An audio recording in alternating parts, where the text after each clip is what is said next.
Happy Sunday to you. This day is going a little bit weird so far. I swear I always start videos like that. Some days aren't weird. It was actually really smooth up until just now. So I had a real easy drop and hook. I'm up in Wisconsin. It's nice weather today. Fortunately, it's been sunny and clear and the roads are good, and really just a unbelievably beautiful sunrise today. That's always a highlight. I love getting up super early. I've been up since 3:45 today. And then I had this stop that was just could not have been easier. There was only one empty trailer there. Thankfully there was one. But basically what happened is my company sent me to the next spot for a pickup, and I had an experience that is just a really important reminder. They will send you somewhere, and if you have to call ahead. And I think as a new driver, a lot of times it's easy to just trust that your company did something and that they know what they're doing, but they don't a lot of the time. It depends on where you work, right? But I know my company, especially the people that work on the weekends, it's like I don't feel like I can trust them. They're not on top of things. And it's not the fleet managers directly, it's the planners. The planners are like the Oz behind the curtain. They don't have any kind of stake in or like personal interest in the drivers. It's like you're separated so much. They don't know about you or care about you, or you're an afterthought. What they're trying to do is maximize the output of each driver and each unit number. So that's one of those cases where you're not a person, you're a unit number. And I understand that. I don't like fault them for it, because it's just them doing their job. It's the nature of the business. It's the way it's designed. And that's how we get all the cheap stuff cheap that we get in the stores, because there's always a cost, and a lot of times that cost is to the driver. The people loading the trucks who don't get paid enough, the people in the processing plants who don't get paid enough. But I digress. Let's not turn it into a whole rant, shall we? So they sent me to this pickup, and thankfully I had the foresight to call ahead. And of course the phone number that was given was not correct. It led to a non-number. So I Googled it, got that number, which is a very frequent issue. I got the guard shack, and he sent me to the shipping office, and I spoke to the woman in the shipping office, and I told her I'm like 10 minutes away. And she said, yeah, we've got 2 of your company trucks waiting ahead of you. And she's like, it's going to be 6 to 8 hours before we can start loading you. And I'm like, good thing I called. That's a real good thing I called. I'm actually across the street from the shipper now. Thankfully, there's a truck stop right here.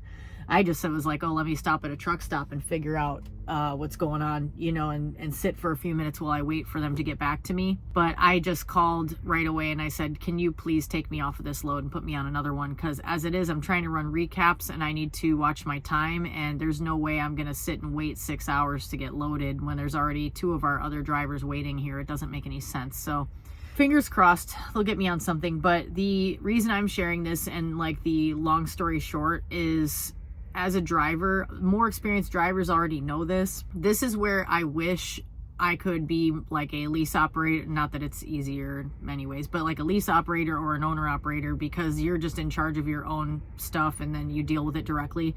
But when you're a company driver, you're kind of at the mercy of people who don't even think about you as a person. Like you're not a person. So you have to advocate for yourself. You have to take the initiative to get the phone number, the correct phone number, and try to contact the place that you're picking up from or dropping off to, and make sure that the information you have is right. Because when I called there, they hadn't even received a call yet on the load that I had already been sent, dispatched on.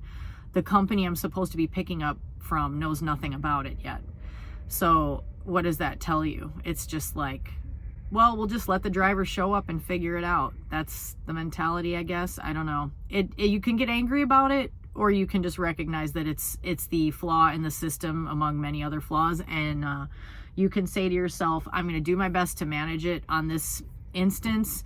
I'm sitting and not driving, which is never good. But this is what you have to use to motivate you to move beyond a situation if it's not going to work for you, So luckily things haven't been this crappy lately in general, but I haven't been getting many miles at all. I had 2 days in the last week that I drove over 500 miles, and the rest of the week it was all hovering around 300 miles. And that is a really typical thing. There's a lot of different factors that play into that. I'm not sitting here feeling like a victim about it. I'm just recognizing, like, here are the realities. There are choices you can make to possibly change the reality of things or change the situation that you're in, and you just got to think about it and make decisions based on that. So just a little update. I learned the hard way today that, which I've already kind of learned, but I guess I'm a slow learner, that at this company, you just need to do a 34, at least on this account. It might be different on other accounts, but so they sent me to this shipper who normally apparently takes 4 to 6 hours to load each trailer. I don't know how they get anything done. That's wild to me, but okay. So what they have you do, there's a little Speedway truck stop across the street. It has literally 3 parking spots, but they have you bobtail over here and you drop your trailer over there. I'm like, where do I start? My company didn't even have the correct phone number, and then my fleet manager asked me for the phone number, not my regular fleet manager, the weekend person who is different than my regular awesome fleet manager. And I always feel like I need to be really careful because I'm not trying to badmouth people. Let me just say, it's a matter of they're short-handed on the weekend, and they, for whatever reason, don't have enough freight on this account on the weekend. I'm sure there's a few different factors that play into that, but that's one reason why it doesn't make sense to work on weekends.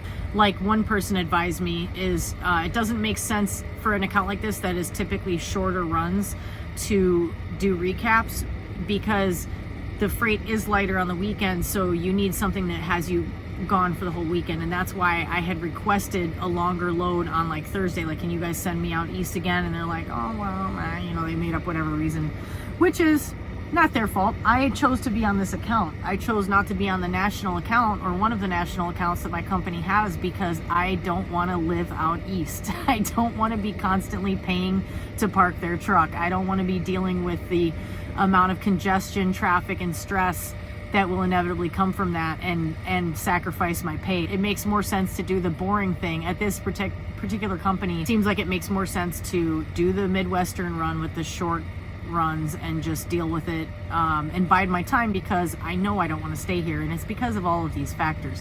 It's also that, so get this just makes me laugh, and you have to laugh at it or you will cry. So they didn't have the correct phone number. They're asking me for the correct phone number because I Googled it. Like, didn't you think to Google it? But anyway, I'm trying not to be mean, you know, whatever. So they get the number. So apparently they have to go through a whole process where the fleet manager calls customer service, and customer service has to call the company to verify what I just spoke on the phone with the person at the guard shack about. And I just went over there now a minute ago to like finally drop the empty that I had and talk to the person in the guard shack, because she's literally across the street. And it's like, she can see, it's a small enough facility, like you can see the one trailer from our company that's getting loaded, that will be loaded for me in like 4 hours. In like 4 hours, I'm trying not to swear, I'm really trying. She can see what's going on over there, and she knows. And apparently there have been 4 other trucks, or I am the 4th from my company, that have had this issue where she didn't even have the information from my company to begin loading me. You know, they had no information. I physically went over, and I could talk to the person in customer service. Shit, I could have left my truck parked here and walked over, because it's literally across the street and it's not a busy street or anything. And I could have just gone to the guard check and been like, hey, what's the situation here? But no, my company has to first find the correct phone number for their customer, and then has to have one person. It's like a giant telephone game. The fleet manager calls the customer service rep. No, they send an email. That's even worse. So they just send an email to the person. Then that person emails another person in that company, and then sits and waits for a response. Meanwhile, the driver is sitting on their butt waiting for an answer, and just sitting, and their clock is just going to waste. It's just burning. It's just like, okay, people, can we be rational? And I told my fleet manager, I'm like, I just talked to them at the guard shack. I just got the information directly from them, and their answer to me is, sorry, we don't have anything else to give you. We're still going to have you take that load. So today is Sunday, and it's a beautiful day in the Chicago area. I'm up north in Wisconsin. It's beautiful up here too. And I could be off today. I could be maybe seeing a friend. I could be doing my shopping. I could be enjoying the beautiful city of Chicago. I could be doing my cold therapy at the lake. I could be doing any number of things. But instead, I'm sitting in my truck in a truck stop parking lot and not making any money, because my company is just not the right company to work for if you're gonna be on this account working on the weekend. It just doesn't work. But I think I was talking about it with a good friend of mine who is an equally sensitive person, and who also like cares a lot about their work. And part of what makes this situation difficult is that The people at my company don't, for the most part, minus my great regular fleet manager who is a human being, the rest of them, I'm not saying they're all terrible, but for the most part they don't express any form of like humanity toward you. So when you're sitting out here waiting, they're cold about it. They don't care. They don't give a shit that you're not making money. It doesn't faze them one bit. They don't even have it in them to say, I know this is frustrating, I'm sorry, you know, we can't do more for you or something. Just be a human being. And that's where so many trucking companies fail. But that's the difference. When you work for a big carrier, they don't care about you, and you know it. They kind of let you know it. And it's like they act, when you talk with the fleet managers and different people, some of them are so cool, but more of them act like you're bothering them for calling. And it's like, I'm out here alone in this truck that belongs to your company, and you guys are making the bulk of the money on anything that I do. And the least you could do is express a little bit of empathy toward the driver when they're really getting screwed and just out here wasting a whole beautiful day. Just pouring salt in my wounds, you guys. Thick skin. If you want to do this job, if you're watching this because you're thinking about it or you're in CDL school, you better have some thick skin on you, because you're going to deal with all kinds of crap and people who do not care about you at all. You got to care about yourself and find your allies, like the awesome people, I'm gonna pull a Josh and flatter you guys. The beautiful, incredibly attractive people who watch my channel and who support me. No, most importantly, the people who show me love and support and like encourage me. That's why it matters so much, because this business can feel so cold, and when you have people that actually like cheer you on and care about you, it means the world. So thank you for that.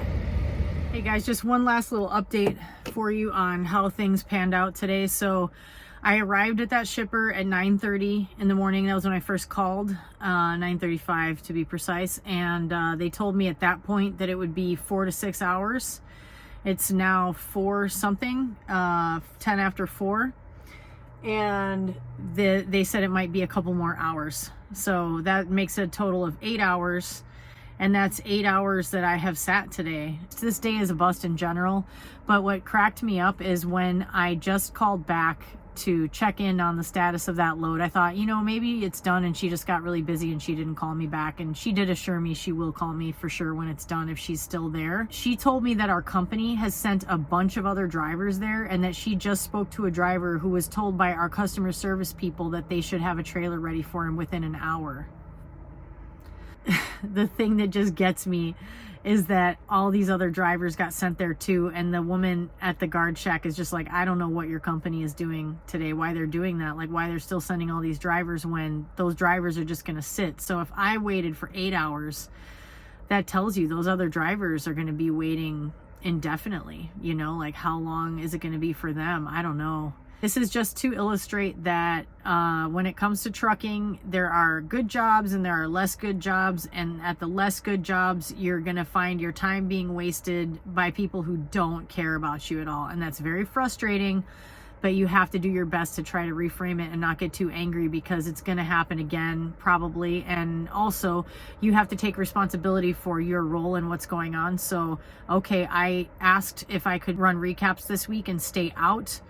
And I did that so I could try to make some more money. And I learned that that's not possible to do on this account, because it's a dry van Midwest regional account, and there isn't going to be freight on the weekend. And the people that I deal with at my company that are in planning are both not the most competent, some of them, and don't care if a driver sits for a day. They would rather waste that potential drive time that the company could actually make some money and just be lazy in their planning than actually like say, okay, well, there's not going to be freight on the weekend. Let's send them on a long run so that we can at least maximize the time that they're willing to be working and making money for us, you know?